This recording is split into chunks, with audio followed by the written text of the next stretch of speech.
للاسف الشديد يعني يخونوني بعراقيتي ويخونوني بحبي للوطن ويخونوني دائما، لكن يمكن احنا الناس اللي برا يمكن انت جاي تسولف والعبره حقيقه يعني انا هذا الشيء اللي يقرني والله، هذا الشيء اللي انا اتدمر به لما ينعتوني. انا شنو ذنبي حسين؟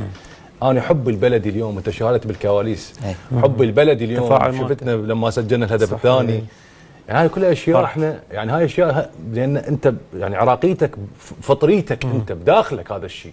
فاليوم انت انتصار مو فقط للمنتخب، انتصار لكل عراقي، انتصار لكل فرد عراقي. هذا الموضوع اثر بيك هسه هاي العبره انه انه انقهر التخوين اللي كان يجيك انه انت مو عراقي التقطع. لا هو عفوا كابتن علي هو من اب عراقي طبعا عراقي يعني بعد نقطة انه حسين انه احنا لما العراق علم العراق لما يصير انت تنتمي لهذا العلم، انا انتمي لهذا العلم، انتمي لهذا بلدي، هذا بلدي غصبا على الجميع لان انا ما اقدر، انا ما عندي غيره، وانا اروح هذا بلدي هذا.